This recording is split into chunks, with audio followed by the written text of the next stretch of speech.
اللہ تعالیٰ نے رمضان میں زوجہ کے قریب جانے سے صحابہ کو منع کیا تھا. بڑا دلچسپ واقعہ ہے. رمضان کی راتوں میں بھی زوجہ کے قریب جانے سے منع کیا تھا. ایک صحابی تھے، وہ رات میں کہیں چلے گئے. اب بڑے پریشان ہوئے، رسول اللہ صلی اللہ علیہ وسلم کے پاس آئے، عرض کیا یا رسول اللہ مجھ سے غلطی ہوئی، رمضان کی رات میں نے اپنی زوجہ کے قریب چلا. آپ نے فرمایا کیوں؟ وہ بڑا دلچسپ واقعہ ہے، بس بظاہر تھوڑا حیا کے خلاف بھی ہے لیکن اتنا بھی نہیں ہے.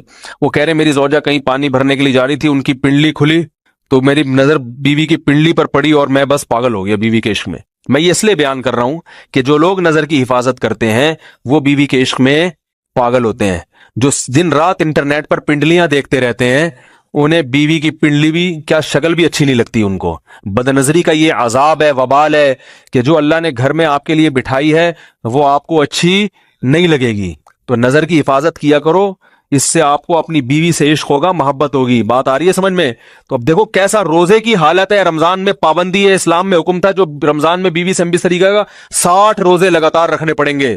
کتنا بڑا جرم، لیکن صحابی سے برداشت نہیں ہوا. صرف زوجہ کے پاؤں پہ نظر پڑی ہے تو وہ کیسے بیوی سے محبت کرتے ہوں گے، اور وہ بیوی کے بغیر رہ سکتے ہوں گے. اور آج لوگوں کے فون آتے ہیں ہماری بیگم جس میگے جاتی ہے اتنی خوشی ہے، ایسا اچھا سا فیل ہوتا ہے، ایسا عجیب سا محسوس ہو رہا ہوتا ہے جیسے آزاد ہو گئے.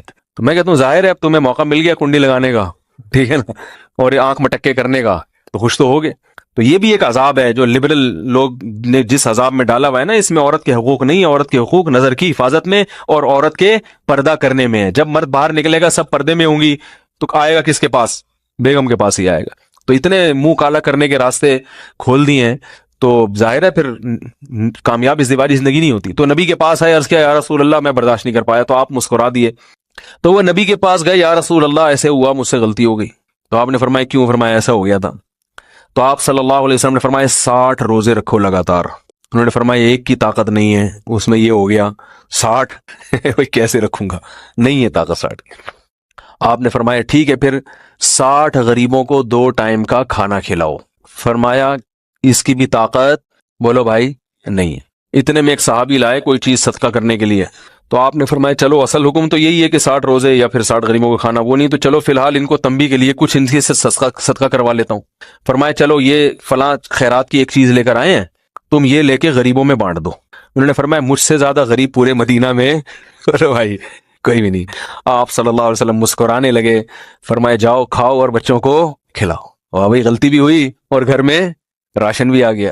تو اس کے بعد قرآن کی آیت نازل ہوئی کہ احل لکم لیلۃ الصیام الرفث الی نسائکم ہن لباس لکم وانتم لباس لہن علم اللہ انکم کنتم تختانون انفسکم فتاب علیکم وعفى عنکم فالآن باشروہن وابتغوا ما کتب اللہ لکم. فرمایا اللہ کو بتایا کہ تم اس حکم پر عمل نہیں کر سکتے، لہٰذا رمضان کی راتوں میں تمہیں اپنی بیوی کے پاس جانے کی اجازت ہے، لہذا ان کے پاس جایا کرو اور اس اولاد کو تلاش کرو جو اللہ نے تمہارے مقدر میں لکھ دی ہے. قرآن جہاں بھی بیوی سے ریلیشن قائم کرنے کی بات کرتا ہے اولاد کا ذکر لازمی کرتا ہے، یعنی تلاش کرو اس اولاد کو جو اللہ نے تمہارے لیے لکھ دی ہے. ما کتب اللہ لکم، ما کتب اللہ علیکم نہیں ہے. علا کا مطلب تمہارے خلاف، لکم کا مطلب تمہارے فائدے کے لیے. لام عربی میں نفع کے لیے آتا ہے، علا عربی میں ضرر اور نقصان کے لیے آتا ہے. فرمایا یہ نہیں کہ اس اولاد کو تلاش کرو جو بطور پینلٹی کے اللہ نے تمہارے متھے لگا دی ہے، جو اللہ نے تمہارے فائدے کے لیے لکھ دی ہے. اس سے پتہ چلتا ہے اسلام اولاد کی کثرت پہ کس قدر حریص ہے. بات آ رہی ہے اور بھی اس بارے میں آیتیں ہیں قرآن مجید کی، مگر میں اب زیادہ تفصیل میں نہیں جاؤں گا. کچھ آیتیں رہ گئی ہیں، کچھ احادیث رہ گئی ہیں، تو وہ انشاءاللہ پھر اگلے